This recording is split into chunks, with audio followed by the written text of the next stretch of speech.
नमस्कार। आज हम बात कर रहे हैं कायस्थ परिवार में जो साहित्य से संबंधित जो रत्न हुए हैं, उनके विषय में आज हम बात करेंगे। उसी कड़ी में आज मैं आप लोगों को बताने जा रहा हूँ फिराक गोरखपुरी, जो एक काफ़ी मशहूर और ख्यातिलब्ध शायर थे और इनको याद किया जाता है उर्दू जो कि एक क्लास की भाषा समझी जाती थी, जन-जन की भाषा बनाने का श्रेय फिराक गोरखपुरी को उर्दू साहित्य में दिया जाता है। तो आज हम इनके विषय, इनके ज़िंदगी और इनका जो योगदान रहा है साहित्य में, उसके विषय में हम बात करेंगे। फिराक गोरखपुरी एक भारत के एक बहुत ही ख्यातिलब्ध शायर और लेखक थे, जिन्होंने मॉडर्न उर्दू पोएट्री को इंट्रोड्यूस किया, अगर हम कहें तो ये भी गलत नहीं होगा। और जो एक क्लासिकल ट्रेडिशन था, जो कि पहले से चली आ रही उर्दू साहित्य में जो विधाएं थी, उसको उन्होंने, जो उनके समकालीन विषय थे और समकालीन भाषाएं थी, उसको मिलाकर एक नया लहजा शुरू किया। ऐसे फिराक गोरखपुरी जी का जन्म 28 अगस्त 1896 को गोरखपुर के एक कायस्थ परिवार में हुआ था और इनका नाम रघुपति सहाय था।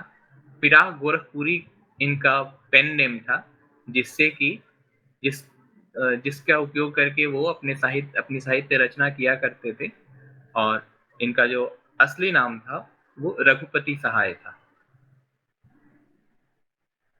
फिराक गोरखपुरी जी की शिक्षा इलाहाबाद यूनिवर्सिटी में हुई, जहां से उन्होंने उर्दू, फारसी और इंग्लिश लिटरेचर में मास्टर की डिग्री ली। इसके बाद इन्हें प्रोविंशियल सिविल सर्विस और बाद में इंडियन सिविल सर्विस के लिए भी चुना गया, लेकिन क्योंकि उस समय महात्मा गांधी का असहयोग आंदोलन चल रहा था, उससे ये काफी प्रभावित थे और उससे प्रभावित होकर इन्होंने जो आईसीएस की नौकरी थी उसे ठुकरा दिया और असहयोग आंदोलन में कूद पड़े और लगभग 18 महीने तक ये जेल में रहे। उसके बाद इन्होंने इलाहाबाद यूनिवर्सिटी ज्वाइन किया, इंग्लिश लिटरेचर के लेक्चरर के रूप में। फिराक गोरखपुरी जी जब इलाहाबाद यूनिवर्सिटी में थे, अपनी शिक्षा प्राप्त कर रहे थे, वहीं से उन्होंने लिखना शुरू किया और जो भी बड़े-बड़े उनके साहित्य रचनाएं थी, वो वहीं से शुरू हुई और वहीं उन्होंने उनको लिखा। फिराक गोरखपुरी जी जो भारतीय सभ्यता थी, यहाँ की संस्कृति थी, और जो उर्दू साहित्य का उनको के प्रति, जो क्लासिकल उर्दू पोएट्री थी, उसके प्रति उनका झुकाव रहा।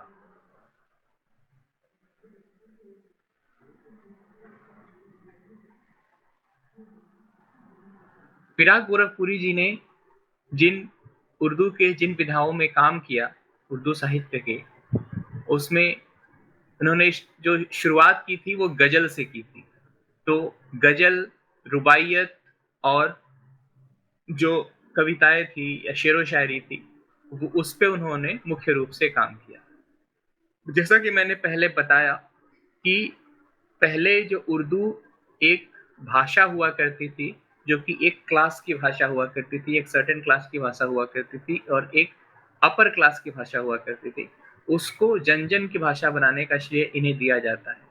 इसके लिए इन्होंने क्या किया कि जो उस समय की जो घटनाएँ थी, जो समस्याएँ थी, उस पे इन्होंने शेरो-शायरी करना शुरू किया, जो कि पहले सिर्फ़ एक रोमांटिसिज़्म के रूप में जाना जाता था कि पहले की जो उर्दू साहित्य में सिर्फ़ एक रोमांटिसिज़्म का यूज़ होता था। बाद में इन्होंने जो रियलिज़्म था, जो आम लोगों की समस्याएँ थी, जो आम लोगों की संस्कृति थी, उसको जोड़कर इन्होंने अपनी रचना शुरू की, जिससे कि वो जन-जन की भाषा बन गई। बाद में इन्होंने कुछ अच्छे जो इनकी रचनाएँ थी, उसमें गुल-ए-नग़्मा, रुबैयत-ए-फ़िराक़ और मशाल, ये इनकी कुछ महत्वपूर्ण रचनाएँ थी। उनकी रचनाओं में जो एक मानव जो कि मैंने बताया कि वो जन-जन की जो समस्याएँ होती थी और उसके साथ जो भावनाएँ होती थी, जो आम जन की भावनाएँ होती थी, उसको वो वहाँ डिपिक्ट करते थे और उसमें वो दिखाने की कोशिश करते थे। और साथ ही साथ जो प्रकृति, सुंदरता, इन सब चीज़ों का भी उनकी जो रचनाएँ थी, इन सब चीज़ों के भी काफ़ी करीब हुआ करती थी।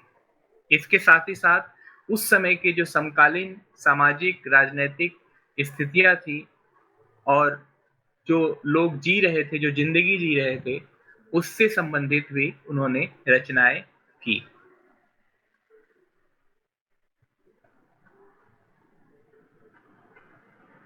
फिराक गोरखपुरी जी का एक बहुत ही महत्वपूर्ण रोल था उर्दू को नॉन नेटिव स्पीकर्स यानी जो लोग उर्दू नहीं जानते थे, जिनकी भाषा उर्दू नहीं थी, वहाँ तक पहुँचाने में फिराक गोरखपुरी जी का बहुत बड़ा अहम योगदान था।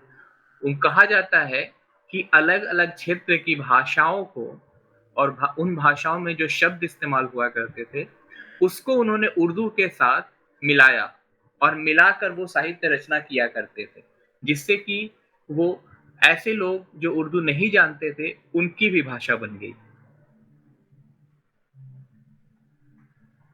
फिराक गोरखपुरी जी हमेशा जो भारत की संस्कृति थी और जो भाषाई विविधता थी हमारे देश की, उसको हमेशा एक करने की कोशिश करते थे और उनका ये मानना था कि जो भी हमारी संस्कृति है, हमारी भाषा है और इसमें जो विविधता है, वो हम इस देश की और इस समाज की एक खासियत है।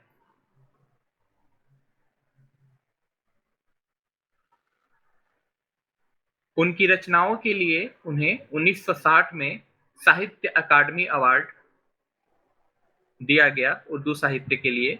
1968 में पद्म भूषण से पुरस्कृत किया गया। 1968 में ही उन्हें सोवियत लैंड नेहरू अवार्ड भी दिया गया। इसके बाद ज्ञानपीठ पुरस्कार, उर्दू साहित्य में पहला ज्ञानपीठ पुरस्कार फिराक गोरखपुरी जी को 1969 में दिया गया। 1970 में साहित्य अकादमी का फेलोशिप भी उन्हें मिला और 1981 में गालिब अकादमी अवार्ड भी से भी उन्हें सम्मानित किया गया।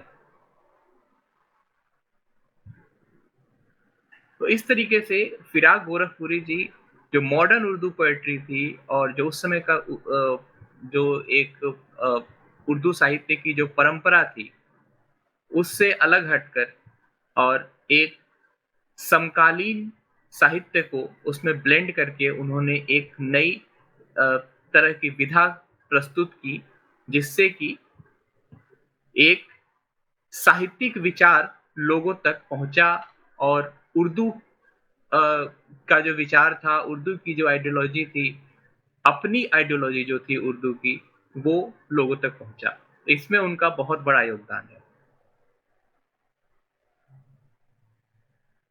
इसके बाद फिराक गोरखपुरी जी के बाद बहुत से ऐसे लोग हुए, बहुत से ऐसे शायर हुए, जो इनसे हमेशा इंस्पिरेशन लेते रहे। फिराक गोरखपुरी जी के समकालीन जो बड़े-बड़े साहित्यकार थे, जैसे फैज़ अहमद फैज़, कैफ़ी आज़मी, ऐसे बड़े-बड़े शायर थे और उनके बीच में रहकर भी फिराक गोरखपुरी जी ने अपना एक अलग नाम बनाया और उर्दू साहित्य में, और जो भी क्लासिकल ट्रेडिशंस थे और जो मॉडर्न लिटरेरी उस समय का जो आधुनिक साहित्यिक विचार था, उसको उन्होंने उसके बीच उनकी रचनाओं ने एक पुल का काम किया और उसे कनेक्ट करने का कोशिश किया, कनेक्ट करने का ट्राई किया। धन्यवाद।